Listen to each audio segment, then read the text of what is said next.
Daremos início, neste momento, ao webinário Segurança Institucional. E se eu for a próxima vítima? Com o aumento da criminalidade, qualquer pessoa pode ser vítima de crimes, inclusive juízes e seus familiares. Aprender como lidar com a situação de insegurança em que estamos vivendo, inclusive saber se deve ou não reagir a uma possível agressão e, se for o caso, como fazê-lo, é uma necessidade para os dias atuais. A criação de uma cultura visando a conscientização sobre autoproteção e segurança pessoal e patrimonial é o principal objetivo deste encontro de agora à tarde. Este encontro que tem como palestrante o tenente-coronel Onivan Elias de Oliveira e como mediador o juiz de direito Henrique Baltazar Vilar dos Santos. O tenente-coronel Onivan Elias de Oliveira é da Polícia Militar do vizinho estado da Paraíba. E para apresentar com mais detalhes o nosso palestrante, convidamos o juiz de direito Henrique Baltazar Vilar dos Santos. Boa tarde aos colegas do Tribunal de Justiça e convidados que estão participando do evento. Nós vamos ter uma oportunidade de vir, de participar, de assistir um evento que tem vai ser apresentado. Eu gostaria de ter a palavra aí, o cerimonial, por favor. Pois não, desembargadora, a senhora pode ir. Mas o que eu queria dizer é da nossa alegria, da nossa satisfação em ter o Estado da Paraíba, juntamente com o Estado do Rio Grande do Norte, através nós, do Tribunal de Justiça, nós estamos aí com dois grandes conhecedores da segurança institucional. Naturalmente, eu nunca apresento currículo dos palestrantes, porque eu acho que o importante é o conteúdo que ele vai dizer neste momento. Sei que todos vocês, todos dois, Henrique eu conheço de perto, é um grande juiz, sei que o coronel também tem essa visão, tem inclusive escritos a respeito, e nós sim, do GMF, porque o GMF faz parte da vice-presidência, e desde o início, coronel, estamos aí, alargando o conhecimento dos que fazem o GSI, fazendo uma leitura de acordo com as técnicas, com a evolução, com a inovação que pretendemos ter ao longo desses 2 anos que estamos à frente da vice-presidência. Não temos, assim, uma separação, mas fazemos parte de um contexto no qual a gente a gente faz, a gente possibilita que desde o mais humilde dos soldados, dos militares, até o coronel Pereira Júnior, e todos nós que estamos aqui rodeando todos esses GSI, o CSI, a própria presidência, nós queremos sim nos informar, abrir a nossa mente, ver os detalhamentos de cada uma segurança institucional, para que a gente possa realmente atender as demandas que nos chegam, que é exatamente demandas dos magistrados, demandas dos servidores e também da sociedade em geral. Então, muito prazer, eu estou fazendo essa abertura assim, com muita alegria, vou levando o meu computador no carro para assisti-los e pedir a Henrique desculpas por eu ter atrapalhado o seu início, mas Henrique é como se fosse um filho, coronel, viu? Faz tempo que nós estamos aí na magistratura, temos um longo caminhar, e todas as vezes, acreditem, que nós estamos fazendo essas palestras semanalmente, eu, pelo menos, tenho aprendido muito, e acredito que hoje vai ser assim, um oceano atlântico de informações, de orientações, de visão de segurança que nós talvez não tenhamos. Eu estou falando que não tem, e talvez vá ser realmente um momento muito ímpar em nossas vidas, essa palestra de hoje. Pois obrigada a todos e até daqui a pouco. ok? Muito obrigada. Portanto, tivemos a participação da vice-presidente do Tribunal de Justiça do Estado do Rio Grande do Norte, desembargadora Maria Zeneide Bezerra. Voltamos, então, ao contato com o juiz de direito Henrique Baltazar Vilar dos Santos, que irá apresentar o nosso palestrante. Fico muito feliz que, finalmente, a desembargadora Zeneide tenha conseguido entrar. A gente tinha a informação que ela estava no outro compromisso e não ia poder fazer a abertura. E aí, a mostra de que o conceito que o GMF e a vice-presidência têm, o interesse que tem nessa palestra, tá? Que ela conseguiu arranjar um tempo aí para entrar e conseguir fazer essa abertura oficial. Eu estava comentando antes, o Coronel Odivan, ele é um policial muito experimentado, que já deu, inclusive, cursos aqui no Tribunal de Justiça para o juiz aqui do Rio Grande do Norte. Eu mesmo já participei de um dos cursos, de uma palestra, assisti uma das palestras, que faz parte de um curso de segurança, apresentado pelo Coronel Odivan aqui para o nosso tribunal, para o juiz do nosso tribunal. Ele é tenente-coronel da Polícia Militar da Paraíba e é doutor em ciências policiais de segurança e ordem pública, além de bacharel em segurança pública. A experiência do coronel nessa área de segurança, ela vai muito além do trabalho burocrático, já que ele foi o primeiro comandante do GAT, do Grupamento de Ações Táticas Especiais, lá da Polícia Paraibana, né? Foi comandante da Companhia da Polícia de Choque, do Centro de Pós-Graduação e Pesquisa, aí mostra na área de estudo, na área acadêmica dele, que ele foi o comandante do Centro de Pós-Graduação e Pesquisa lá da Polícia da Paraíba. E é autor de um livro que leva exatamente essas palestras que estão sendo dadas, essas orientações, esses aconselhamentos que estão sendo dados, que é chamado, tem um título, inclusive, bem provocativo, né, Coronel? É um assalto, e se eu reagir? Um guia de sobrevivência, né? Por mais provocativo que isso, está difícil, né? Mas nós não vamos perder mais tempo, vamos começar a ouvir o coronel, ver o que ele tem a nos colocar. E lembrando, nós temos nós que trabalhamos no judiciário, porque a palestra não é só para membros do judiciário, são para outras pessoas também, mas nós que trabalhamos no judiciário, juízes, servidores, nós temos muito que aprender nessa área, e até porque nós trabalhamos numa área sensível, mais especialmente o pessoal da área criminal, né, das varas criminais. Coronel Odivan, o senhor tem a palavra, como costumo brincar aí na Paraíba, né? Não vá de ônibus, nem vá de van, vamos de Odivan. E aí, Coronel, o senhor tem a palavra. Que a paz do Senhor Jesus Cristo esteja na mente e nos corações de todos que nos escutam, acompanham, nos veem neste momento. Agradecendo inicialmente e pedindo emprestado o nome da excelentíssima desembargadora Zeneide Bezerra. Muito obrigado pelas palavras, desembargadora.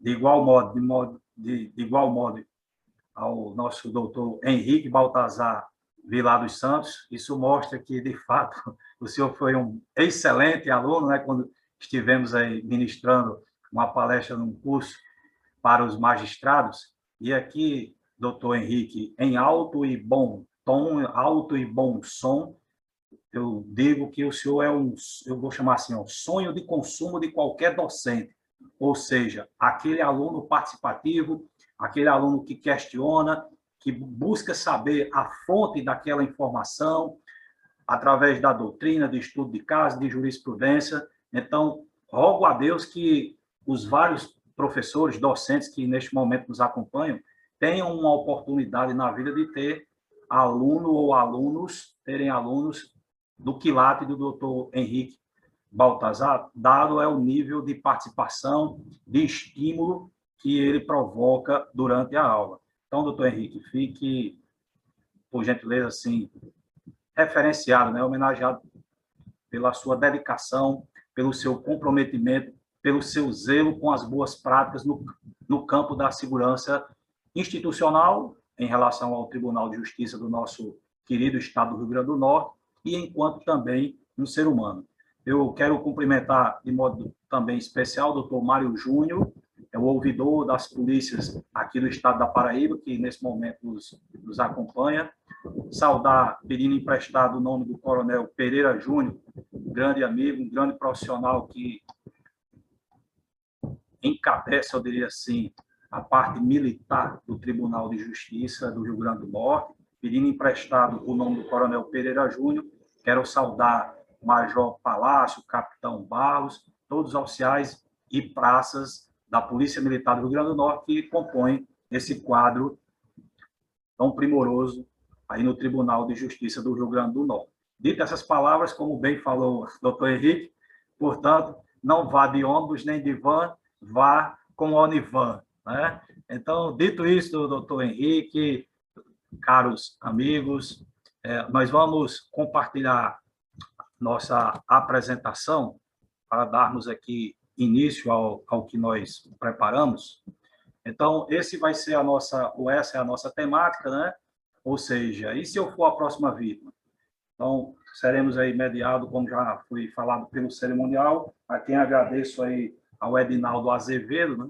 Essa vai ser a nossa temática. Pois bem, nós preparamos o que eu costumo chamar de armazém, ou seja, será o nosso roteiro, né? Nós vamos falar aqui o objetivo geral, vamos contextualizar com vídeos do que vamos falar, ou de que nós vamos falar. E na parte do desenvolvimento, vamos trazer algumas estatísticas em números nacionais, em nível nacional, o processo de escolha de vítima, ou seja, como os criminosos escolhem suas vítimas para cometer o crime, essencialmente de roubo, o que pensam esses criminosos, né, a mentalidade deles, o que as pessoas que foram vítimas dizem, né, ou seja, relatam através de estudos científicos nesse sentido, e aí vamos partir para os fatores que identificamos em nossa pesquisa que influenciam para a sobrevivência da vítima e, uma vez que apontamos os problemas, também vamos apontar as soluções, ou pelo menos os caminhos para minimizar esse fenômeno da violência no Brasil. E deixaremos, por fim, nossas considerações finais. Pois bem, então o nosso objetivo hoje à tarde será exatamente discutir a dinâmica dos crimes de roubo ou latrocínio. Para aqueles que não são do campo do direito, né, ou do campo policial, o latrocínio é um roubo que tem a consequência morte da vítima, né? Contextualizando-a no cenário nacional com ênfase na sobrevivência da vítima. Ou seja, o nosso foco da nossa exposição, a posteriori falar da nossa obra, do livro e do workshop de proteção pessoal, que é desenvolvido em conjunto com o Major Álvaro Cavalcante e o Cabo Valdomiro Bandeira, aqui da Paraíba. O nosso foco dos 3 pesquisadores é a sobrevivência da vítima. O que vai acontecer com o criminoso, nós vamos chamar de um efeito secundário, é um efeito colateral. Mas o nosso foco, e é isso que nós vamos nos propor hoje à tarde, é na sobrevivência da vítima. Preferencialmente que ela evite ser a próxima vítima. Mas, se for, que saia desse que nós chamamos de desencontro criminoso com vida. Pois bem, já está escrito nas escrituras sagradas, né, que o ladrão vem apenas para matar, roubar e destruir. Isso está esculpido, está gravado em João 10:10. Então, vamos partir da premissa que o papel do ladrão é tão somente esse: causar mal, causar danos, através do ato de matar, de roubar ou de algum tipo de destruição. Portanto, cabe à vítima exercer o seu papel de dificultar ao máximo que um desses cenários venha a ocorrer. E é nesse sentido que nós vamos permear a nossa fala. Eu inicio aqui contextualizando com um caso ocorrido aí no Rio Grande do Norte, com um motorista de um desembargador, para que as pessoas que nos acompanham neste momento e as que vão nos acompanhar a posteriori compreendam do que nós vamos falar, qual a dinâmica de crime que nós vamos falar durante a nossa exposição. As imagens do circuito interno de segurança mostram o momento exato em que a vítima é abordada pelos criminosos. Eram 6h38 da manhã de hoje. O motorista do desembargador aguardava ele descer em frente a este condomínio no bairro do Tirol, quando os bandidos chegam em uma moto e anunciam um assalto. A reação da vítima é imediata. O motorista é um sargento da PM e já desce do carro atirando. Um dos bandidos fica no chão ferido. A vítima ainda corre atrás do outro criminoso. O morador, que prefere não mostrar o rosto, escutou os tiros. Muito bem. Então, esse é um dos casos que nós exibimos e fazemos o estudo de caso aqui no nosso workshop de proteção pessoal, trazendo uma realidade prática, objetiva, que ocorreu aí no nosso querido estado do Rio Grande do Norte e que permeia a nossa fala, a nossa pesquisa e os nossos estudos. Eu vou exibir agora uma sequência de, basicamente, 4 vídeos para mostrar exatamente ambientes ou contextos em que pessoas foram vítimas inicialmente de crimes com características de roubo e fizeram reações ou praticaram reações, bem como outras nas mesmas situações que não exerceram a ação de reação propriamente dita. Então, eu vou lançar esse primeiro vídeo ocorrido aqui em João Pessoa. O vídeo ele não tem... nós vamos perceber que a senhora que está com uma vassoura, né, pratica a reação. Esse caso ocorreu aqui em João Pessoa e quando nós exibimos, né, algumas pessoas dizem, poxa vida, mas foi muita sorte. E eu complemento dizendo, realmente, foi sorte do criminoso, porque se essa vassoura paraibana pega na cabeça desse criminoso, certamente era um traumatismo crânioencefálico, provavelmente não precisaria nem chamar o SAMU, e sim já o rabecão, né? Esse outro caso aqui ocorreu na cidade de Fortaleza, em que essa mulher é abordada por 2 criminosos e ela luta com todas as suas forças para que a sua bolsa não seja roubada. Então, esse é um dos casos mais longos que nós temos aqui no nosso acervo. São mais de 1.500 vídeos ocorridos tão somente no Brasil, em que há uma luta corporal, há uma disputa pelo bem, né, pelo objeto, no caso, a bolsa. Então, ela consegue reagir, resistir e ter a manutenção do seu bem.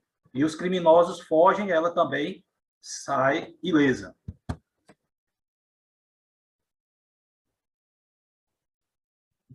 Esse outro vídeo aqui, nós vamos perceber que a vítima, ela não vai reagir e ainda assim o criminoso, infelizmente, vem a tirar a vida da vítima. Ou seja, nós exibimos casos em que as vítimas reagiram ao crime de roubo e sobreviveram, e agora estamos observando um caso em que a vítima não reagiu e, infelizmente, teve sua vida ceifada. O último caso dessa contextualização, também uma vítima é abordada.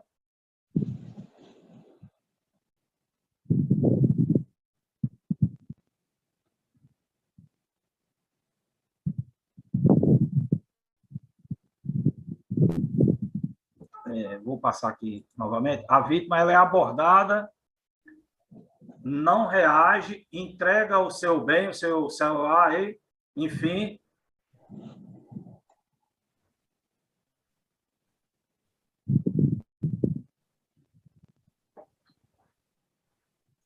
E, infelizmente, aí sai ferida. Então, o que nós observamos foi exatamente 4 cenários em que as vítimas reagiram e sobreviveram, e 2 cenários em que as vítimas, mesmo que não tenham reagido, tiveram suas vidas ceifadas pelo criminoso. Nós chamamos isso de pensamento de vítima, né? Ou seja, isso nunca vai acontecer comigo, e nós trazemos aí 2 reportagens em que o comandante-geral da Polícia da Bahia foi assaltado enquanto caminhava na orla marítima, bem como um grande amigo, né, o comandante-geral da Polícia Militar de Alagoas, também foi assaltado em Maceió. Ou seja, isso é o que nós chamamos de pensamento de vítima. Alguém pode entender, não, isso nunca vai acontecer comigo. Provavelmente um dia pode acontecer. Bom, trazendo aqui alguns números em cenário ou do cenário nacional, o Ministério da Justiça, através do Sinesp, está disponível, né, no site da Cinesp, a incidência criminal entre 2015 e 2020. Então, nós tivemos aí um total de 1.353.559 roubos de veículo, 121.670 roubo de carga e situações de latrocínio, tivemos aí 11.640. Então, os latrocínios compreendem 1% desse total de roubos que foram registrados, porque todos nós sabemos que o crime de roubo, o crime de furto, no Brasil, por exemplo, e em vários outros países, ele é um crime subnotificado. Ou seja, o que nós concluímos com isso? Que a probabilidade de uma vítima morrer, ser vítima, né, uma vítima de latrocínio, ela é remota, muito remota, considerando o universo de casos registrados e não registrados. No entanto, temos que concordar que o evento morte para a vítima, ele é real, ele existe e ele é, sim, potencial. Em termos de segurança institucional para o nosso Tribunal de Justiça do Rio Grande do Norte e os demais tribunais, promotorias, enfim, nós vamos trazer aqui dois casos para ilustrar a necessidade da permanente vigilância, permanente qualificação, permanente revisão dos protocolos. Esse foi um caso que ocorreu nos distantes anos de 2004, aqui na cidade de Catolé do Rocha, né?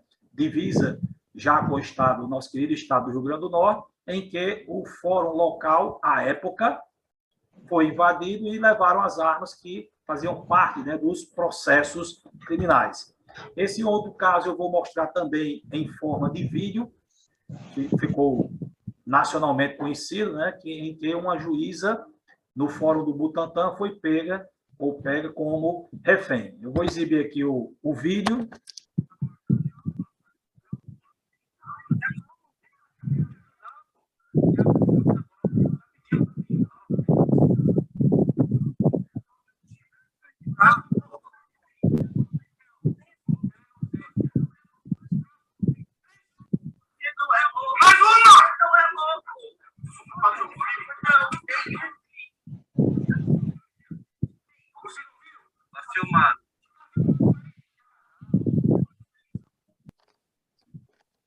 Muito bem, então essa ocorrência ela termina pela negociação, a Polícia Militar de São Paulo faz uma intervenção e a juíza é liberada ilesa, né, com apenas algumas escoriações, e o criminoso aí é devidamente preso e autuado em flagrante. Ou seja, isto é um exemplo, é uma amostra do que pode, de um dos tipos de cenários que pode ocorrer nos ambientes dos fóruns, das promotorias, enfim. Esse outro caso que nós vamos exibir trata-se de um processo de furto de processo, né? Ou seja, é um caso em que processos são furtados de um fórum federal. Nós vamos ver aí parte desse vídeo para darmos continuidade.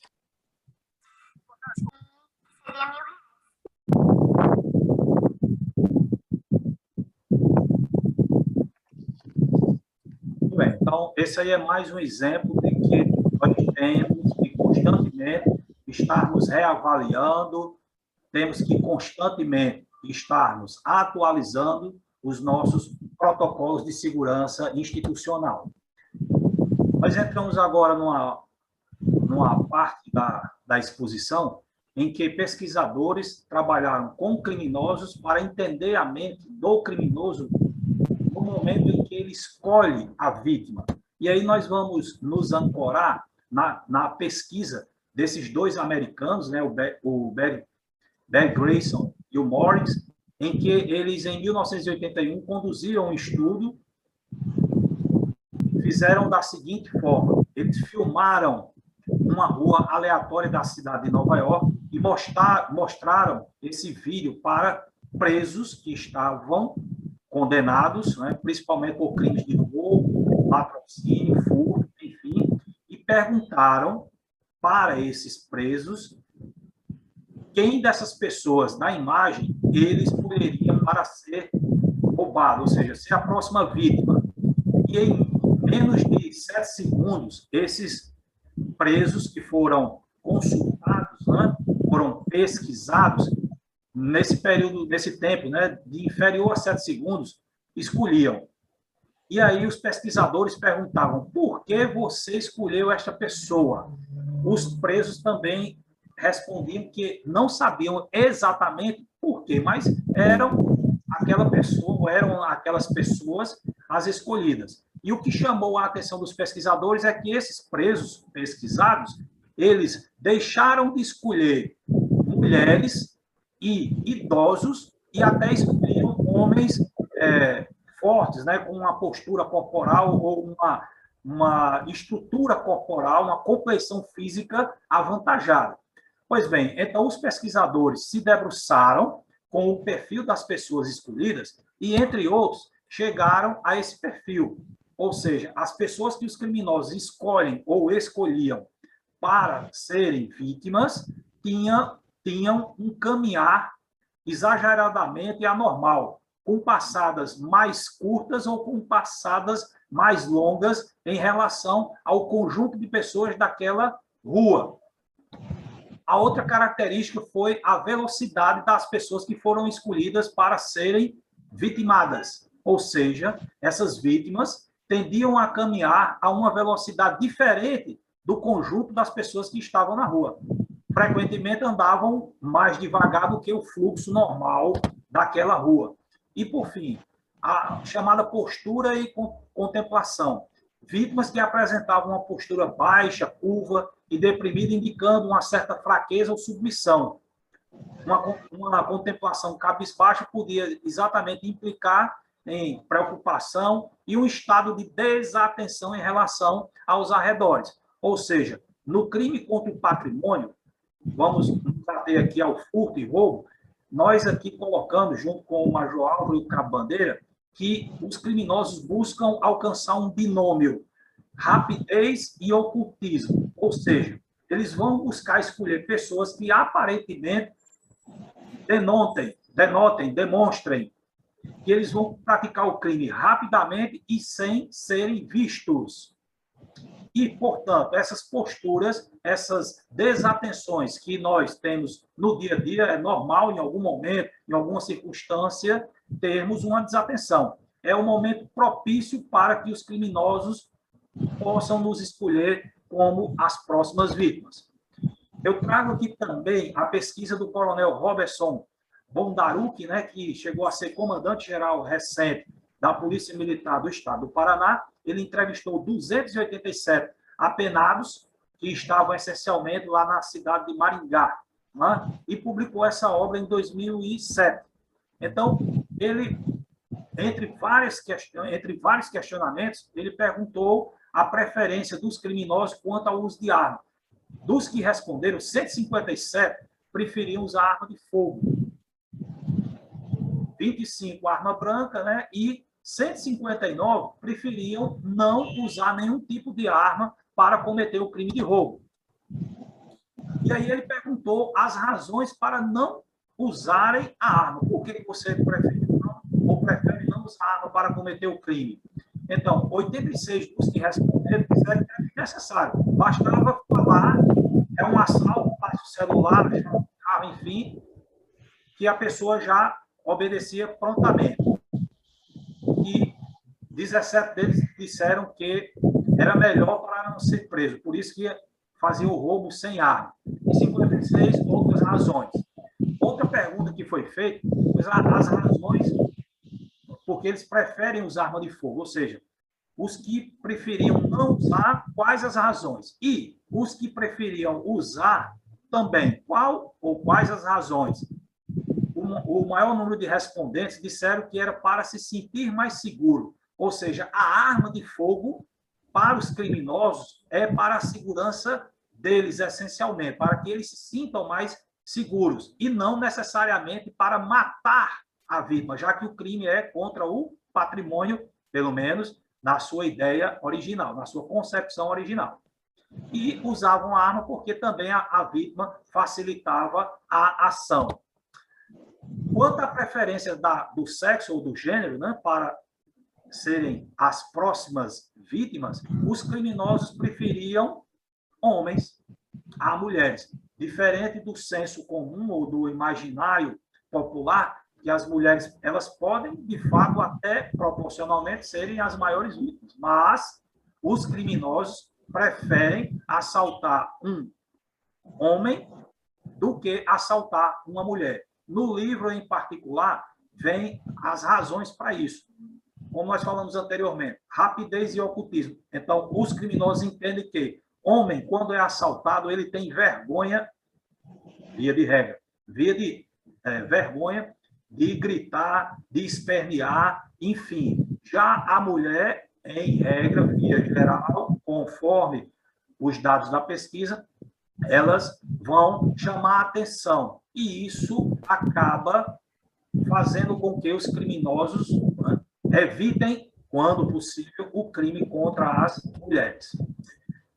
Dentro ainda do questionário do coronel Bondaruc, né, ele pergunta aos criminosos quais outras características da vítima que são preferidas.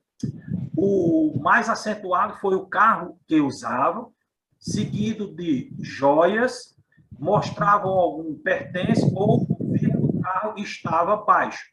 Então, de posse, basicamente, dessas 4 e das outras, mas especificamente dessas 4, nós também já podemos adotar uma medida preventiva proativa, ou seja, andar sempre com os vidros dos nossos veículos fechados, né? Preferencialmente aí com uma película, um insufilme, enfim. Não que isso vai evitar, não evita, 100% não evita, mas você pelo menos diminui a chance, ou diminuem as chances de serem as próximas vítimas escolhidas. Outros aspectos que chamavam a atenção dos criminosos, principalmente para os cenários de furto e furto de bolsa, carteira, enfim, era exatamente a falta de atenção da vítima, seguido pelo o local do corpo onde ela carregava esse bem. Ou seja, novamente temos uma dica aqui de prevenção. Se o binômio do crime contra o patrimônio, furto, roubo, é rapidez e ocultismo, uma vez que eu estou atento, então eu quebro pelo menos o ocultismo.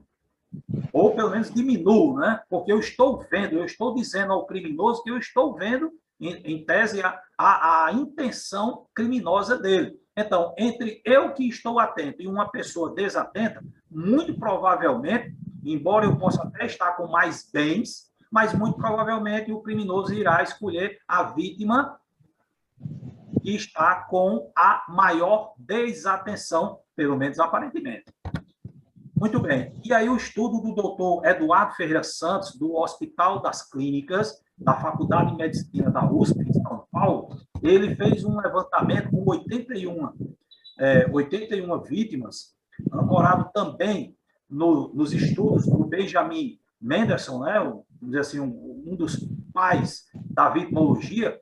O Mendelsohn nos brinda dizendo o seguinte, que as vítimas, de forma inconsciente, provocam ou podem provocar ações que levam à sua lesão ou, infelizmente, à própria morte. Daí ele alcunhou essa expressão, né, vítima precipitante, justamente para tratar dessa relação entre a vítima e o seu algoz, o seu agressor. E aí, nesse sentido, nós trazemos um exemplo disso, de uma estudante, né, de uma vítima aqui de João Pessoa, que ela tem o seu modus operandi de reagir das mais de 20 vezes que foi assaltada, que foi roubada.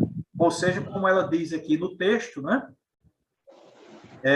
ela reage sempre que os suspeitos, os criminosos, não estão armados. E ainda assim não prestam um boletim de ocorrência, ou seja, aquilo que nós falamos anteriormente da subnotificação dos crimes contra o patrimônio no Brasil. E aí, nesse sentido, sim, o doutor Eduardo Ferreira Santos, ancorado também na vitimologia, ele fez esse estudo com 81 vítimas de sequestro, tanto sequestro com cativeiro ou sequestro relâmpago, né? Aquele em que a vítima de crime de roubo permanece por mais tempo com o criminoso.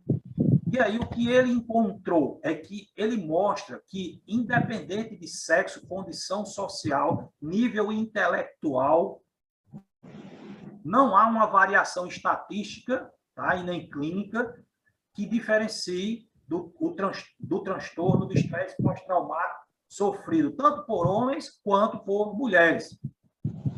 Também não há nenhum tipo de variação significativa em relação à idade, ou seja, todas as vítimas de sequestro, em resumo, podemos dizer assim, todas as vítimas de sequestro, seja o sequestro relâmpago ou o sequestro com cativeiro, serão acometidas em maior ou menor grau do que se chama de estresse pós-traumático, ou seja, pelo menos o diagnóstico compatível como tal.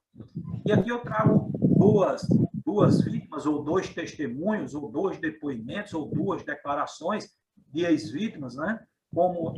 Como essa produtora cultural de 32 anos, que à época declarou que até aquela época, ou seja, até hoje, continua em cárcere privado, ela evita sair à noite, tem permanentemente a impressão de ter alguém observando-a. Ou seja, são efeitos do que o doutor Eduardo Ferreira Santos e a psiquiatria, a psicologia, trata do estresse pós-traumático. Esse consultor financeiro de 56 anos à época, né, vítima de um sequestro relâmpago, também falou algo similar. Ou seja, você, na hora do crime, você não consegue raciocinar. Você vai ser puro instinto. E aí ele traz também os efeitos colaterais de ser uma vítima, né? Usando aí antidepressivos, ansiolíticos, enfim. Teve uma alteração comportamental. Então, esses são os efeitos dos vários do estresse pós-traumático numa vítima de crimes principalmente violentos. Roubos, furtos, estupros, tentativa de estupro, enfim. E, afinal, no Brasil, o crime compensa ou não? Hoje, cientificamente, já podemos afirmar, sim, no Brasil, os crimes financeiros, em especial, compensam. Quem vai nos dizer isso? Quem vai nos dizer isso é o professor doutor Peri Chiquita, né? Grande amigo, grande pesquisador do estado do Paraná, que entre seus vários trabalhos acadêmicos, sua tese de doutorado, enfim, nesse artigo ele exatamente mostra, aqui no resumo, que como resultado, para a expressiva parcela dos presos que foram entrevistados, os retornos econômicos foram maiores do que os custos do crime, o que significa dizer que o crime está, no Brasil, lamentavelmente, compensando. E aí, dentro da pesquisa, chamam a atenção para os senhores juízes, senhores e senhoras desembargadores, membros do Ministério Público.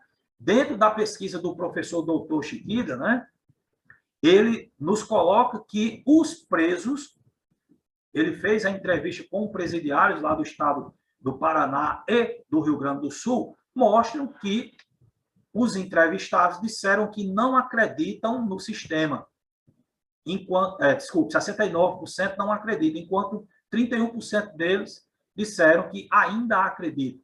Mas não só a justiça está desacreditada, a política brasileira também foi considerada muito corrupta e desonesta. Então, esse brilhante trabalho entre os vários do doutor professor Peri Chiquita vai nos mostrar, infelizmente, eu reforço as palavras do doutor Peri Chiquita, que o crime econômico no nosso país, lamentavelmente, compensa sim. Basta-se observar as consequências de fato para os que estão aí respondendo o processo dessas mega operações desencadeadas nos vários estados pela Polícia Federal, Controladoria Geral da União e afins.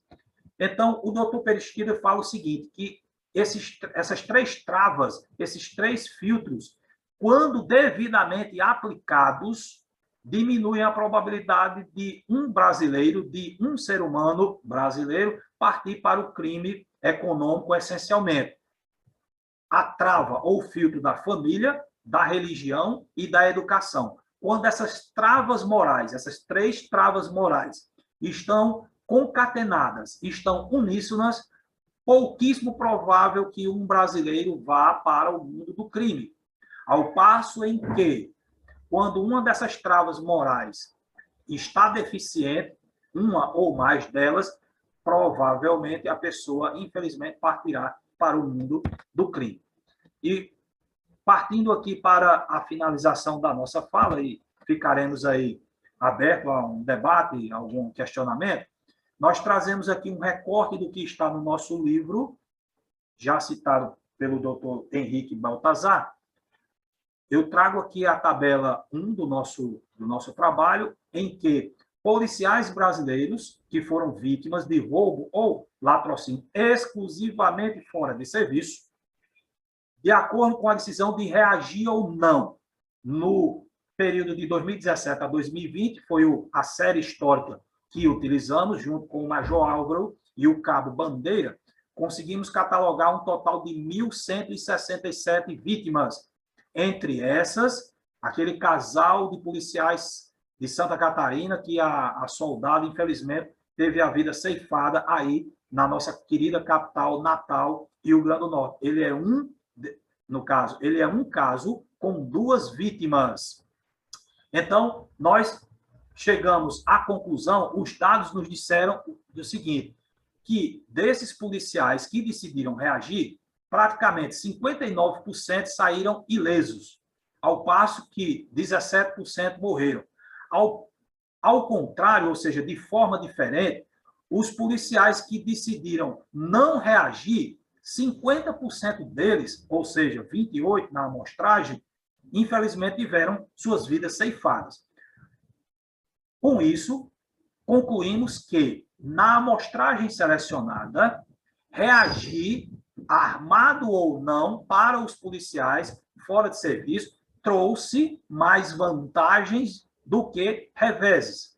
Ao passo que não reagir, independente do meio utilizado, infelizmente, trouxe mais desvantagens para os policiais brasileiros, militares, civis, federais, rodoviários federais ou penais.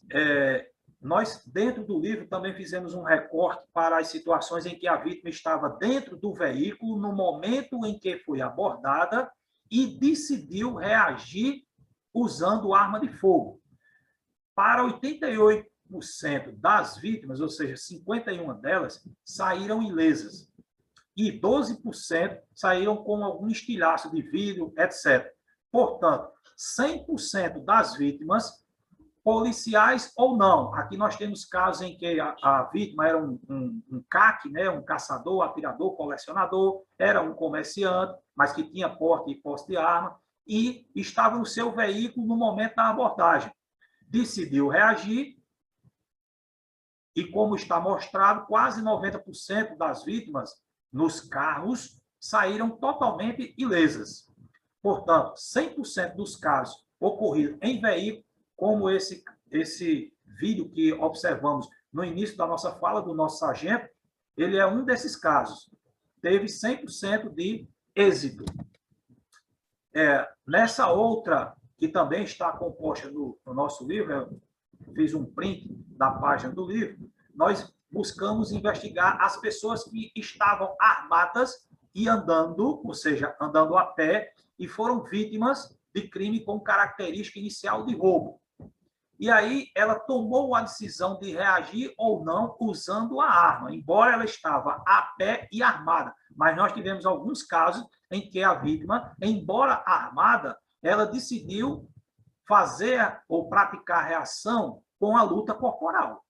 E aí, qual foi o resultado que nós encontramos? 79% dessas vítimas, independente de serem policiais, que estavam portando arma de fogo, saíram ilesas das suas reações. 8% delas saíram com algum ferimento e 13% saíram mortos. Ou seja, o que nós queremos, eu vou reforçar ao final, mas nós vamos mostrar, os dados nos autorizam a dizer que o fato de estar armado, por si só, não é uma garantia de êxito sempre, e também o fato de estar armado não é garantia que você sempre vai morrer em virtude de ter reagido com arma ou não. Esses dois extremos não se mostram prudentes de acordo com a nossa pesquisa. E então nós chegamos a 4 fatores. Afinal, o que influencia ou quais os fatores que influenciam para a sobrevivência da vítima? Nós elencamos, junto com o Major Álvaro e o Cabo Bandeira, decidimos estabelecer a partir de mais de 1.500 vídeos que temos em acervo. São mais de 3.000 reportagens e a experiência pessoal dos autores, enquanto policiais, militares, enfim, e vítimas civis ou não, que nos procuram para relatar os seus casos. Chegamos à conclusão que esses 4 fatores influenciam para a sobrevivência. Fator sorte, o que é que nós chamamos de fator sorte? É algo que foge ao domínio, ao controle da vítima. Exemplo concreto, um fato ocorrido no estado do Mato Grosso, em que a vítima e o criminoso, ambos, efetuaram cada um 3 disparos com as suas armas e os 6 disparos, 3 da vítima e 3 do criminoso, falharam. As munições falharam. Então, como podemos atribuir a um fator específico se tivemos aí armas, certamente, de lotes diferentes, munições recarregadas ou não, mas de lotes diferentes, porém, tivemos o mesmo resultado. 6 disparos falharam. Treinamento mental é um segundo fator que nós entendemos que influencia para a sobrevivência da vítima. Ou seja, a vítima se imaginar, é literalmente fazer um treinamento mental. Se eu for assaltada quando estiver saindo de casa, se eu for assaltada quando estiver chegando em casa ou no trabalho, quando eu estiver no interior de um shopping, numa praia, num restaurante, numa pizzaria, como eu me comportaria? Ou como eu me comportarei? Fazendo esse treinamento mental, muito provavelmente, caso aconteça, você terá uma caixa de ferramentas, terá mais opções do que aquela pessoa que depende apenas do instinto natural, o instinto primitivo de nós humanos, quando diante de uma situação de alto estresse. Treinamento prático, ou seja, aliado ao treinamento mental, treinamento imaginário, fazer sim um treinamento numa academia, numa escola, numa instituição policial, que desenvolva o treinamento de artes marciais, de tiro, né? Armamento, munição e tiro, enfim. E por fim, a inversão da surpresa. Nós diagnosticamos, nós encontramos que as vítimas que sobreviveram e as vítimas que não sobreviveram, observando os vídeos, elas, as que sobreviveram, escolheram exatamente o momento em que o criminoso deu vamos chamar de um vacilo, uma bobeira, tirou o foco da vítima. E aí sim ela empregou a reação com êxito. Ao passo que as vítimas que, infelizmente, também morreram, elas decidiram reagir no momento em que todos os sentidos, toda a atenção do criminoso estava voltado para ela, vítima, o que dificultou primeiro a sua reação e facilitou, infelizmente, a ação criminosa do assaltante. Então, nós entendemos que esses 4 fatores, de forma conjunta, de forma cíclica, muito provavelmente, nós não podemos jamais garantir que 100% das vezes nós vamos obter êxito, mas temos a tranquilidade de dizer que, muito provavelmente, quando esses 4 fatores estão presentes, muito provavelmente, reforço, a vítima terá sua vida preservada. E então, ao final do livro, nós mostramos que esses 8 cenários, esses 8 eventos, essas 8 tipologias de vítimas que reagiram ativamente ou das vítimas que reagiram, como nós chamamos, passivamente ou contemplativamente, estando ou não armadas, tiveram também as consequências: sair ilesa, sair ferida ou sair morta. Portanto, com isso, nós entendemos que qualquer um, aliás, entendemos não, nós temos dados, né?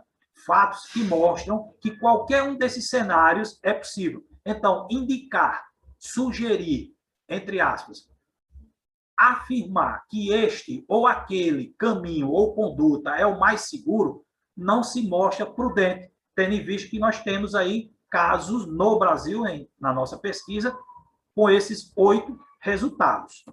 Pois bem, nesse sentido, nós desenvolvemos aqui na Polícia Militar da Paraíba, desde o ano 2016, todos os policiais que passam pela nossa academia, soldados, cadetes, enfim, os vários cursos, desde 2016, passam por isso que nós chamamos de workshop de proteção pessoal. Ele é ministrado em 12 horas aulas, sendo 4 horas aulas teóricas comigo, neuropsicologia do comportamento e ciências afins, 4 horas aulas proteção pessoal desarmado com o cabo bandeira e 4 horas aulas proteção pessoal armado com o nosso major Álvaro. E temos, sim, já colhido nossos primeiros frutos, nossos primeiros resultados desse workshop. Nós começamos a praticar em 2016, justamente porque verificamos o aumento, o topo, né, de mortes de policiais militares ou civis, principalmente fora de serviço. Então, apresentamos um projeto ao diretor de educação, à época eu estava como vice-diretor, que facilitou o trâmite, e ao longo dos anos, começamos em 2016, a disseminar, a difundir o conhecimento na prática e também através de redes sociais, grupos de WhatsApp, e estamos constatando que, ano a ano, no estado da Paraíba, temos um decréscimo de vitimização dos policiais, em ou fora de serviço. Neste ano de 2021, até a presente data, dia 21 de maio de 2021, nós temos 0 casos de mortes de policiais militares ou civis em serviço ou fora do estado da Paraíba. Ou seja, a partir de 2016, uma vez que nós diagnosticamos, estamos tendo um grande número de pacificadores sociais mortos em ou fora de serviço, principalmente fora. Rapidamente, desenvolvemos esse estudo, esse projeto, e com a aplicação prática do projeto, já colhemos os primeiros resultados, ao ponto de 3 ex-alunos, 2 oficiais e 1 soldado, que praticaram o nosso workshop de proteção pessoal, infelizmente foram vítimas de roubo, e o final que todos 3, os 2 oficiais e o soldado, saíram ilesos e 2 CPFs foram cancelados dos criminosos. E finalizo aqui apresentando um extrato, tudo que nós falamos aí foi com base, transformamos em livro, né? Estamos aí na segunda edição, que tem o prefácio do professor doutor Rogério Greco, né? Atualmente secretário de Justiça do Estado de Minas Gerais. O livro está disponível pelo Amazon, está disponível pelo site da própria Editora Ideia, editoridea.com.br, e no caso específico do Amazon, nós temos 100% de classificação 5 estrelas pelos leitores, né? Esse aqui mais recente, agora já do dia 10 de maio de 2021, quando o leitor, o Diego Oliveira, fala: excelente título, os autores tiveram todo o cuidado para expor a vida real através de estatísticas brasileiras. Leitura importantíssima para quem deseja saber um pouco mais sobre a violência no Brasil, bem como saber evitá-la ou reagir a ela. Então, esse é o nosso propósito, ou esse foi o nosso propósito. Primeiro, fizemos o laboratório, 2016, 17, 18 e 19. Ano passado, publicamos a primeira edição e este ano publicamos recentemente a segunda edição. E, por fim, nossas considerações finais, portanto, as frases muito difundidas e enfatizadas, o nunca reaja ou o sempre reaja, de acordo com esse levantamento preliminar, não garante isoladamente a preservação da vida ou integridade física do policial ou da vítima. Vou enfatizar, sempre reagir não garante a sobrevivência da vítima, independente se ela é policial ou não, se está armada ou não. Do lado contrário, o nunca reagir também, como nós mostramos nas imagens iniciais, não é a garantia plena. outros fatores vão influenciar nesta equação. E finalizo deixando a reflexão que nós apregoamos aqui no nosso workshop de proteção pessoal, que todo produto tem a sua matéria-prima. A nossa é a realidade.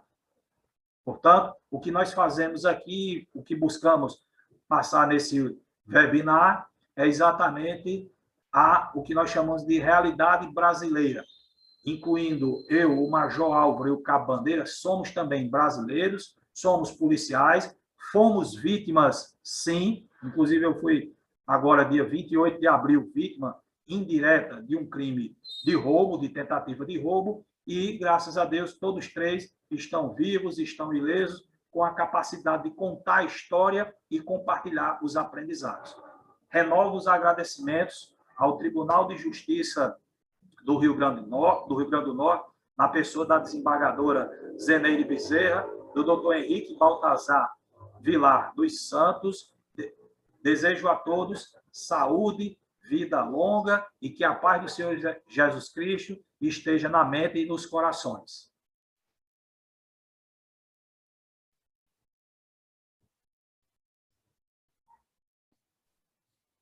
Alguém gostaria de fazer alguma pergunta, fazer alguma colocação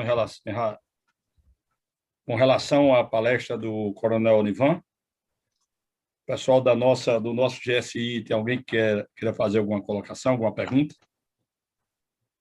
Bom, enquanto o pessoal pensa, eu vou logo fazer alguma colocação, né? Eu costumo dizer ao pessoal, quando me pergunta, sobre isso, o que eu acho interessante é quando a gente consegue realmente os dados científicos que confirmam a impressão que a gente tem na realidade.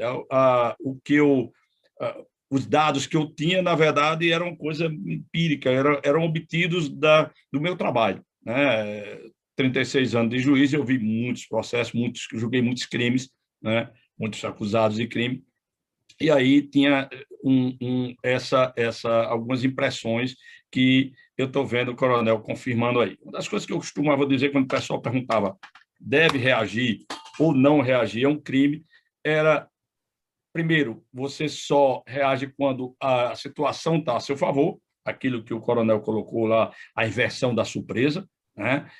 Quando a situação, se o cara está com a arma na sua cabeça, você reagir é louco, né? A não ser que você seja um faixa, né, preta de 8º dan de arte marcial aí, para poder conseguir dar um golpe fantástico aí que consiga desarmar o camarada. Mas, não sendo isso, você não tem como reagir se a surpresa está a seu desfavor, né? Um cara encostou a arma na sua cabeça, tomou sua arma, não tem o que fazer. Se você tem condições de inverter a surpresa, então já pode pensar em reagir. Mas, para isso, tem que ter mais 2 fatores, né? Aquilo que cientificamente e tecnicamente o coronel colocou, um treinamento mental, um treinamento prático. Você tem que saber como reagir, né? Se você tem uma arma e você não sabe usar a arma, é melhor não ter, né? Uma reação, você tem que saber como reagir. E depois você tem que ter a certeza de que você terá a coragem de fazer o que for necessário. Muitas pessoas portam arma, até aprendem a atirar, mas no momento do fato não tem coragem de usar a arma. Então, já aconteceram fatos da pessoa sacar uma arma e ser morto porque não teve coragem de atirar, né, na situação. Então, o coronel colocou aí, do ponto de vista técnico, aquilo que a gente sentia acompanhando o julgamento e processo na vida toda, né? Eu tenho 2 textos em minha vida como juiz. Então, nesses 2 textos, eu senti isso aí. Primeiro, você só deve reagir se você está preparado, tecnicamente, você sabe como reagir. Depois, quando você tem a convicção mental de que vai fazer, de que vai ter condições de fazer, e depois é quando a surpresa está a seu favor.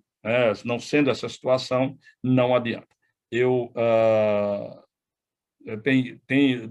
na verdade, situações que eu passei na minha vida profissional anos atrás que me impuseram uma situação de reação que, graças a Deus, não precisei atirar, mas eu vi como a surpresa que eu criei no momento que saquei a arma contra quem veio me agredir, ela inverteu totalmente a situação ao meu favor.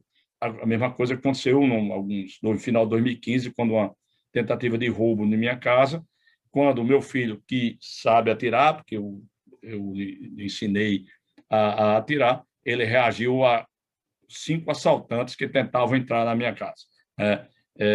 Ele usou exatamente a surpresa a favor dele, que os caras não esperavam que houvesse a reação, e os 5 saírem desabalar a carreira tal, e nós não tivemos um risco maior, né? Não aconteceu um resultado negativo maior. Mas é muito interessante quando você consegue ver que um resultado prático. Mas, em resumo, o que eu queria colocar aqui nessa minha fala preciso, nós temos que treinar mental e tecnicamente, né, a defesa. Né? Se você não souber, se você não procura aprender as técnicas de defesa, não adianta. Você ter uma arma que nunca usou, nunca atirou, o risco é maior até de você acertar quem você não queria ou se atrapalhar na hora de usar a arma. Tem que treinar, tem que se preparar. E até porque, como o coronel colocou no começo, que eu achei muito interessante aqueles dados, mesmo pessoas que não reagiram, um percentual bem alto de pessoas que não reagiram terminaram sendo lesionados pelo assaltante, né, pelo roubador, como algumas pessoas dizem, que estava imbuído realmente de maldade. O cara queria, muitas vezes, infelizmente, o sujeito, na verdade, essa pesquisa não analisou esse ponto, mas me parece que a grande parte é que está sob o uso de droga, e aí, do crack principalmente, e aí o cara atira mesmo na pessoa, sim, a droga que o faz ver até uma situação, ou ele faz ter uma vontade de fazer aquilo. Mas eu coloquei isso e para passar, o Marcelo já colocou algumas perguntas, coronel. Nicolas pergunta aqui se o índice do número de mulheres que reagem é inferior ao índice dos homens. Só uma coisa, não sei se a minha percepção também é real. Aí eu vou aproveitar porque o senhor vai desmanchar aqui minha percepção se eu estiver errado. Eu tenho a impressão que eles não atacam tantas mulheres, porque a mulher, como o senhor colocou antes, o homem tem vergonha de gritar, e a mulher faz um escarcéu normalmente, e o cara sai com medo daquilo ali. Mas esse percentual, o índice de mulher que reage é inferior ou é maior, superior ao dos homens que reagem? O senhor tem esse dado? Excelente, doutor Henrique. Suas palavras são sábias e, eu diria, né, me permita aqui avocar da condição de juiz militar, acompanho em toto o voto do relator. Absolutamente tudo que o senhor falou, chancelo, dou vistas com, né? E quanto a essa colocação da Nicolas, nós colocamos isso no livro, fizemos, né, questão de deixar registrado no livro, inclusive é um dos lemas ou um dos mantras do nosso workshop de proteção pessoal. Qual seja, se decidirem reagir, reajam como as mulheres. Agora explico. No nosso livro está colocado aqui nas páginas as mulheres, principalmente policiais, no ano de 2020, que decidiram reagir armadas. 100% delas, vou repetir aqui, 100% tiveram êxito. O que é êxito? Além de saírem vivas, diminuíram a fila da vacinação. Isso do ano 2020. Entre 2017 e 2020, nós só temos registrado um caso em que, na verdade, são 2 casos, um aqui de uma inspetora da Polícia Civil de Pernambuco e uma policial militar do estado do Rio de Janeiro. Do universo que conseguimos catalogar, que, segundo a reportagem, elas chegaram a reagir, mais de um universo. Ou seja, nós temos a total tranquilidade, junto com o Major Álvaro e o Cabo Bandeira, de afirmar que a arma na mão de uma mulher policial, principalmente, é muito mais segura, proporcionalmente e estatisticamente falando, do que a arma na mão de um policial masculino. Hoje nós temos essa tranquilidade, e aí vem a questão, como o senhor abordou e como nós colocamos aqui também no livro. Provavelmente, os criminosos, nós teríamos que ressuscitá-los para entrevistá-los e realmente ter a resposta, né, concreta, 100% científica. Mas, provavelmente, os criminosos não esperaram ou não esperariam que uma mulher, primeiro, fosse reagir, segundo, que fosse reagir armada e fosse uma policial. Mas não só policial, como nós vimos no vídeo lá de Fortaleza, a mulher lá, ela reagiu, luta corporal, e conseguiu desvencilhar da sua bolsa, né? Ou reaver sua bolsa, como aqui, aquele caso da vassourada em Manaíra, no bairro Manaíra, aqui em João Pessoa. Então, hoje eu digo com muita tranquilidade, arma na mão de uma policial feminina é 100% de tranquilidade. Já arma na mão dos policiais masculinos tem algum percentual que a gente ainda precisa melhorar. Como nós colocamos no livro, sim, também as reações armadas dos policiais masculinos tiveram, de longe, um êxito muito grande, bem maior do que as mortes. Porém, o percentual de mortes de policiais, independente se eram civis, militares, federais ou rodoviários federais, foram muito maior. É você comparar, por exemplo, aí um carro de alta potência com um carro 1.0 em termos de desempenho. Ou seja, quero reafirmar, as mulheres têm uma taxa de sucesso em reações armadas, principalmente as mulheres policiais, muito superior aos policiais masculinos que nós pesquisamos ao longo desses anos. É como eu posso responder. Você me arranjou dor de cabeça agora. Minha mulher policial vai encher o saco aqui com essa história. São os dados. Eu me atenho ao que a ciência me autoriza. Eu vou dar a palavra, coronel, ao doutor Pedro Caldas, é o nosso colega juiz da 13ª Vara Criminal, que é a vara de recém-removido para lá, a vara de execução de penas restritivas de direito, chamada penas alternativas e regime aberto. Doutor Pedro, por favor, pode ligar seu microfone, o senhor tem a palavra. Boa tarde, Coronel Olivan. Parabéns pela palestra, tá certo? Para mim surpreendeu mais do que eu esperava, né? Porque ele desmistificou muita coisa que é imposto a gente, né? Enquanto cidadão, principalmente nós civis, sobre as circunstâncias de comportamentais durante uma situação de estresse, como se tem no assalto. A iniciativa é salutar, parabenizo também o doutor Henrique, que sempre faz esse trabalho e tem essa preocupação de levar esse lado. O meu questionamento era mais em cima até do estudo, tá certo, coronel? Porque eu achei a palestra muito elucidativa, assim, ela nos deixou praticamente sem dúvida quanto ao objetivo principal da pesquisa, as conclusões e a forma científica com que tudo foi tratado, né? Que precisa ser visto com essa ótica. Mas, assim, a minha preocupação era mais porque eu sou de uma família também que sempre houve o hábito de ter uma arma em casa, né? Com os alertas necessários, os cuidados, uma arma regular. Meu avô foi atirador, meu primo atira, então a arma nunca foi algo que assombrasse a nossa família. Graças a Deus, pelos cuidados, nunca nos expusemos a nenhuma situação de risco. Mas a sensação que eu tenho quando eu ando armado, vinha no processo de me desarmar desde que eu tinha saído das varas das unidades criminais, é o seguinte: se você chega num local, mesmo que você tenha um comportamento extremamente recatado, você faça um deslocamento e tirar a arma do seu carro e colocar num ambiente interno do local que você foi frequentar, ou coisa do tipo, a sociedade ainda recrimina como se você fosse um agressor, tá certo? Aquele indivíduo civil que anda armado é como se ele fosse um indivíduo potencialmente agressor de quem está no ambiente. E eu acho que isso prejudica muito a possibilidade da gente ter essa discussão, porque, graças a Deus, eu sempre rezei para não me ver numa situação que precisasse usar uma arma. A gente tem uma arma e ora todo dia para não precisar usar, né? Essa tem que ser a nossa oração. Mas a sensação, quando você chega num ambiente que você não tem condição de fazer o transporte da arma ou colocar ela de uma forma que as pessoas não percebam, é como se você chocasse. E eu acho que isso passa, talvez, por um grande problema que esses conceitos que foram desmistificados hoje passam exatamente por essa dificuldade nossa, principalmente na mídia, da gente tratar o assunto de forma séria, de levar a informação sobre essa outra ótica, né, que é comentada.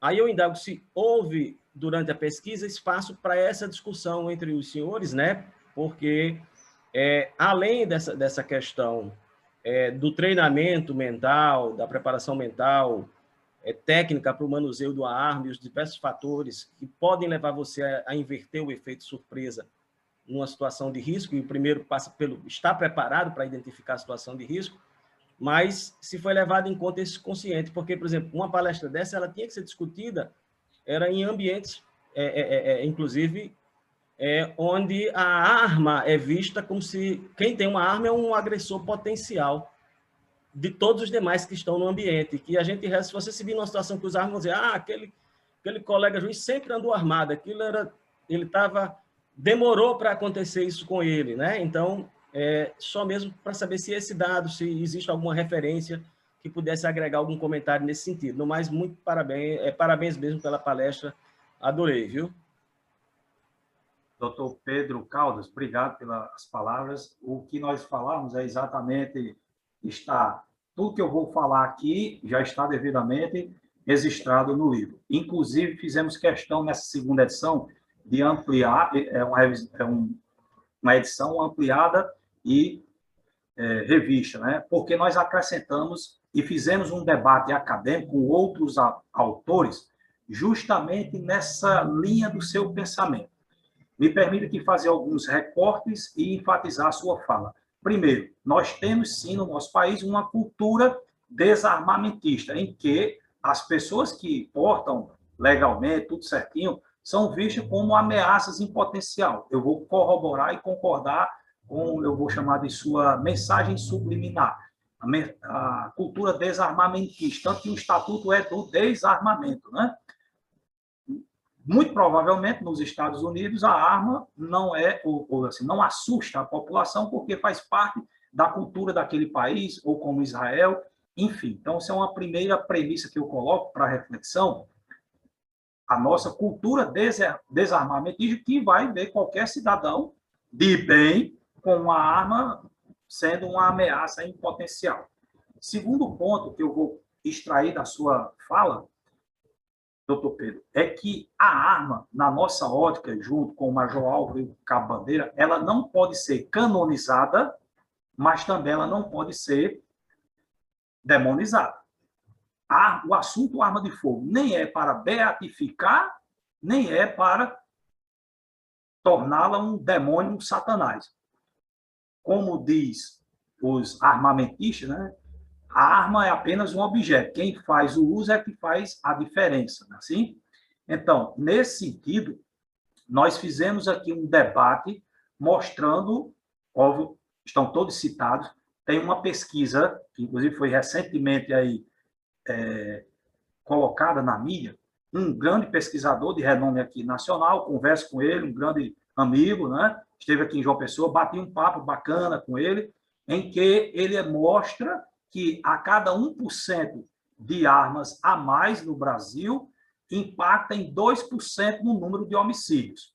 Pois bem, dados recentemente publicados, inclusive por emissoras aí de impacto nacional, mostram que aconteceu um aumento de 90% no número de armas só no ano 2020, liberados aí, registrados pela Polícia Federal. Então, me parece que o estudo desse grande pesquisador e um amigo, né, vai ficar frágil, porque ele aponta que a cada 1% do aumento do número de armas em circulação impacta 2%, ou seja, aumenta 2% o número de homicídios. Pois bem, se a premissa é verdadeira, se eu tive um aumento de 90% do número de armas registradas somente no ano 2020, quando tivermos acesso à estatística, ao anuário de mortes no Brasil, em tese, nós vamos ter um aumento de, no mínimo, 180% o número de homicídios praticados por arma de fogo. E me parece, pelos dados que eu tenho até agora, que em 2020 será ainda menor do que em 2020, do que em 2019. Portanto, a premissa que atrelar arma de fogo, você fazer uma relação direta, uma correlação de variáveis. Se eu aumento essa variável, proporcionalmente eu vou aumentar esta outra também. Me parece que 2020 e 2021 não vão respaldar nenhuma dessas outras pesquisas já publicadas nessa seara. Porém, também chamam a atenção. De fato, para os crimes de feminicídio, aí me parece que tem um certo eco. Ou seja, boa parte ou grande parte dos feminicídios no Brasil são praticados com arma de fogo, mas aí teríamos que ver se essa arma de fogo também ela é devidamente registrada, a pessoa passou pelo crivo da Polícia Federal, de um psicólogo, de um instrutor de tiro, para ter o alcance, né? Para ter o porte e a posse da arma de fogo. Né? Então, doutor Pedro, reforçando, nós entendemos que a arma de fogo ela não pode ser considerada por si só um amuleto. Eu estou com a arma, então eu estou 100% protegido. Não vejo com bons olhos essa premissa. De igual modo, também não vejo com bons olhos demonizar a arma, porque a arma, sim, em mãos corretas, equilibradas, ela tem, e nós colocamos isso no livro em todos os capítulos, ela tem trazido mais benefícios para a vítima ou para a pessoa que a usa do que reveses. É como eu posso responder ao senhor, e se não fui completo o suficiente, por favor, me pergunte novamente que eu esclareço. Não, foi perfeito. Alguém tem mais alguma pergunta? Quer colocar mais algum ponto sobre isso? Sobre a palestra do coronel? Fazer alguma pergunta a ele comentar algum ponto? Eu quero até registrar. O GMF, ele é um órgão, né, do Tribunal de Justiça, que tem relação com o CNJ. Ele é o Grupo de Monitoração e Fiscalização do Sistema Penitenciário. Entretanto, a ligação do GMF aqui no Rio Grande do Norte, como ele é ligado à vice-presidência do tribunal, faz com que a gente também tenha esse relacionamento com a Comissão de Segurança Institucional do Tribunal de Justiça. Por isso que, quando eu vi que o coronel tinha feito essa mesma palestra lá no Tribunal de Justiça da Paraíba, me pareceu que seria interessante a gente trazer essa palestra aqui para o Rio Grande do Norte. Infelizmente, nós já tivemos situações, muita gente não sabe disso, mas nós já tivemos algumas situações de juízes que sofreram ataques dentro do fórum e quase que acontecia um desastre sério, né? Um colega quase era morto, estrangulado dentro de um fórum lá no interior do estado há algum tempo. Houve algumas outras situações dessa maneira. A ideia, desde que o tribunal criou o CSI e o GSI, né, subordinado ao CSI, foi ter pessoal preparado para buscar melhorar a segurança dos nossos prédios, das nossas estruturas físicas e também dos nossos servidores, juízes e demais servidores do tribunal. Né? A ideia de começarmos a fazer isso aí, eu, quando sugeri a desembargadora Zeneide para trazermos o coronel para fazer essa palestra, a ideia foi de a gente tentar ver se consegue, pelo menos uma vez por mês, fazer alguma palestra que traga sugestões, orientações nessa área de segurança, né? De segurança pessoal, principalmente. Né? Não só dentro dos prédios do Tribunal de Justiça, mas também na nossa vida fora dos prédios da Justiça. O coronel é um grande especialista no assunto, além do ponto de vista policial, né? Pelo seu histórico. Nós vimos no início, ele comandou o GAT, ele foi... ele também é alguém da área acadêmica, né? Um doutor, e com meus conhecimentos acadêmicos, inclusive na área de pesquisa da Polícia Paraibana. É provável até que a gente, depois, outro dia, traga o coronel novamente, o coronel Nivan, para fazer outra palestra sobre alguns pontos, né, que podemos levantar. Mas a ideia do GMF é ver se consegue, todos os meses, trazer, pelo menos uma vez por mês, um palestrante para tratar desses temas de segurança, né, para, pelo menos, evitar na nossa... Já que a gente já está chorando muito este ano, e do ano passado para cá, com a morte de companheiros de trabalho pela Covid. Né? Nós já tivemos alguns colegas, alguns servidores nossos, teve pessoas com quem eu trabalhei mais de uma vez, inclusive um ex-diretor de secretaria da Vara, da qual que eu sou titular atualmente, faleceu de Covid, né? E aí, além disso, perder companheiros vítima de violência, a gente tem que tentar trabalhar, tentar fazer com que isso não se torne uma realidade. O colega Paulo Sérgio está perguntando como é que faz, o senhor explicou antes, mas poderia explicar novamente como é que faz para adquirir o livro, como é que tem que ser na Amazon, como é que existe como é que faz para quem quiser adquirir, né? O meu, inclusive, estou lá esperando, eu espero que a Adelúcio vá pegar, combine com o senhor para pegar o livro. Muito bem, então, o nosso livro ele está à disposição no Amazon, site do Amazon.com.br, pelo site da editora Ideia, ou diretamente conosco, né, os autores, como o senhor falou, o seu livro está lá, já falei com o Major, disse, o livro do doutor está aqui, viu? Já reservado, com a verdadeira carta de amor, né? Eu não gosto de fazer dedicatória, eu entendo que dedicatória é com os cumprimentos, aí assina lá e bota uma data. Eu levo mais tempo para fazer as dedicatórias, que a gente chama carinhosamente de carta de amor, do que mesmo escrever o livro. Então, pode ser adquirido tanto pelo Amazon, pelo site da editora Ideia, ou diretamente conosco, né? E aí, o Cabo Bandeira, ele pode ser encontrado no Instagram, né? O bandeira_B77, bandeira_B77, o Major Álvaro pelo @linhadefrente.info. Comprando direto conosco, nós efetuamos um desconto, né? Porque doutor Henrique, doutor Pedro e todos que nos acompanham, parte do que a gente arrecada com esse livro, ele tem um caráter filantrópico, porque doamos uma parte para a Associação Beneficente Heróis do Rio de Janeiro e outra parte para a Associação dos Policiais Militares Físicos Deficientes do Estado de São Paulo. Então, é uma forma que nós, 3 autores policiais, encontramos ainda que simbolicamente, que o valor só dá para comprar um cachete aí, uma caixa de durex ou de clips, né? Enfim, mas foi a forma como nós encontramos simbolicamente de homenagear os policiais militares de São Paulo, Rio de Janeiro, que são os mais vitimados, nossos pacificadores sociais daqueles estados, dessa violência urbana. Então, encontramos uma forma simbólica de doar parte do que nós arrecadamos para essas 2 instituições. E comprando direto conosco, nós efetuamos aí um desconto especial, né? O preço na editora custa R$ 65, mas comprando direto conosco, damos um desconto, sim.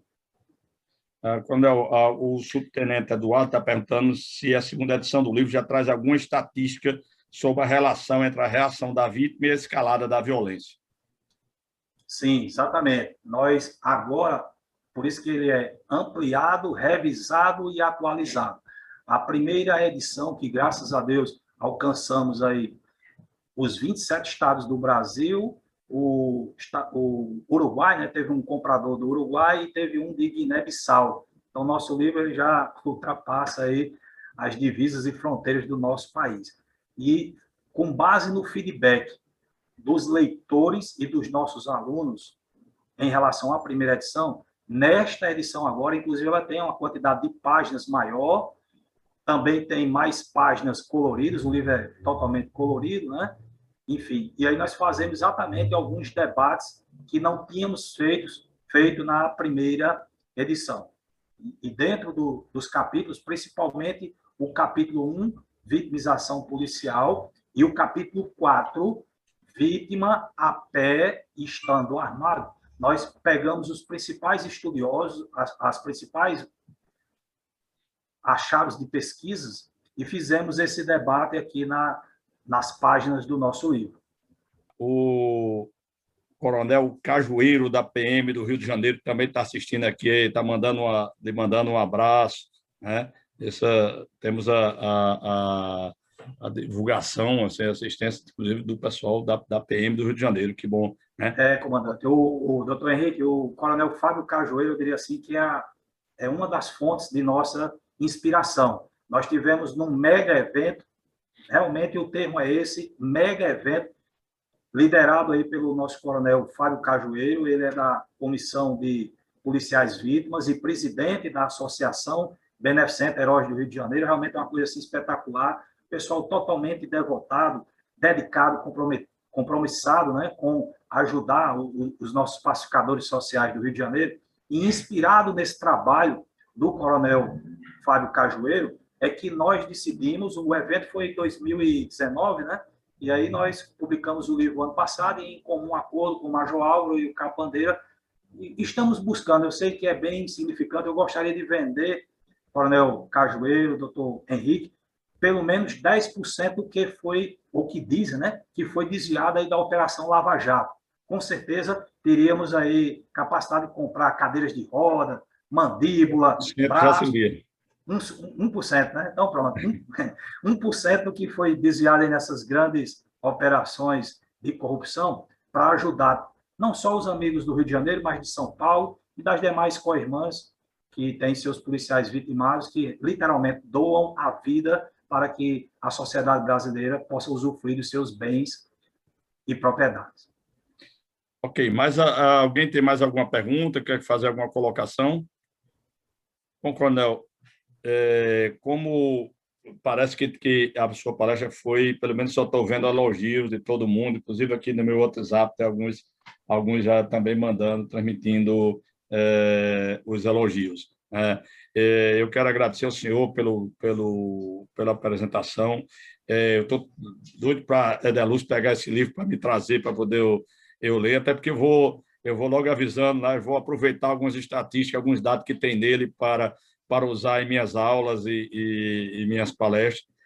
Eu uso muito o Peri Chiquida, para mim o Peri é uma pessoa maravilhosa, uma referência, uma referência. Uma referência, um irmão, eu e ele somos maçons, e é um irmão maçom de muita seriedade, com quem eu tive já alguns contatos algumas vezes e conversamos algumas vezes, e os seus trabalhos são espetaculares, né? Infelizmente, nós, como o senhor colocou aí, e como o doutor Pedro Caldas falou também, nós temos uma mistificação das coisas nesse país, informações, afirmações feitas com base em achismo, né? Algumas pessoas que acham que é isso, acham que é aquilo, e fazem afirmações translocadas, né, que são espalhadas e cantadas aos quatro ventos como verdadeiras, principalmente pela imprensa, né? Os famosos especialistas que são ouvidos pela imprensa, que normalmente não sabem do que está falando. Eu digo isso porque eu trabalho com execução penal há muitos anos, os colegas aqui do Rio Grande do Norte sabem disso, e eu já participei de debates na TV e em rádios aqui no Rio Grande do Norte, que trazem um especialista que começa... Teve um que eu nunca esqueci, um professor universitário, uma pessoa muito preparada, doutor, muita bagagem intelectual, e tudo que ele falava, dizia, mas na Globo está dizendo, mas na Globo, eu vi na Globo, doutor, não tenho como eu discutir com o senhor com esses argumentos aí, não, né? O que lá mostra na Globo é bem diferente do que é a realidade, até porque, eu não sei, esse Brasil procura o lugar pior do país e usa como referência para como se fosse vindo para todo o resto, né? Então, agradecendo ao senhor a sua colaboração, devo registrar aqui, quando eu falei com o coronel Nivan para fazer essa palestra, ele aceitou de imediato, eu pedi, quando é que o senhor tem disponibilidade, o dia que o senhor quiser, né? E disponibilizou, e a gente pôde marcar essa palestra com tranquilidade. O pessoal do GSI já tem palestras específicas para eles sobre segurança institucional, mas, como eu disse, eu quis que o GMF trouxesse uma coisa maior, fosse mais do que o GSI, não fosse só para o pessoal do GSI. Essa era a ideia, para que fosse para todo o nosso pessoal, né? Todos os nossos servidores e juízes pudessem ouvir as suas palavras. E nós temos vários juízes aqui na sala que estão participando. Então, eu queria pedir ao coronel para dar espaço para o senhor fazer suas manifestações finais, né? E já adiantando mais uma vez o agradecimento pela colaboração, pela disponibilidade sua ao Tribunal de Justiça do Rio Grande do Norte. Eu tenho certeza que não foi pelo fato de eu ser paraibano, não. Não tem nada a ver com essa história. Doutor Henrique Baltazar, as palavras não podem ser outras, senão muito obrigado por essa oportunidade. Fico grato pela atenção, pela fidalguia, né? Como o senhor também disse no início, não vá de ônibus nem de van, vá com o Onivan, né? Agradecer também à doutora desembargadora Zeneide, e minha palavra final, ou minha frase final, é exatamente o que utilizamos como aqui no nosso workshop de proteção pessoal. Volte vivo para casa. É assim como penso. Estejam com Deus, com a paz na mente e no coração. Obrigado, coronel. Eu quero, no final, só registrar, presente aqui o doutor Fábio Ataíri, juiz auxiliar da vice-presidência, doutor Marco José, juiz de Parnamirim, juiz da vara criminal, de uma das varas criminais de Parnamirim, doutor... Bom, fica até difícil aqui, pelo caso, alguns colegas a gente tem que é difícil até lembrar pelo nome. O pessoal do GSI, muitos colegas aí do GSI estavam aqui presentes, há vários outros juízes, Wittenburgo, nunca sei se seu nome é Wittenburgo ou Wittenburgo, né? Eu acho que é Wittenburgo, né? Todos os outros colegas que estiveram aqui presentes, o pessoal do servidores, né, também do nosso tribunal, né, que estiveram aqui conosco. Eu agradeço a todos a participação, em nome da desembargadora Zeneide, nossa presidente do GMF, né, eu quero agradecer a todo mundo que esteve aqui presente, e mais uma vez ao coronel Onivan Elias de Oliveira, né, pelo excelente trabalho, pelo excelente livro. Aliás, eu tenho certeza que o livro é muito bom, não li ainda, mas só pelos extratos de algumas pesquisas que ele colocou aí, são coisas, dados espetaculares. Então, agradeço a todos, obrigado.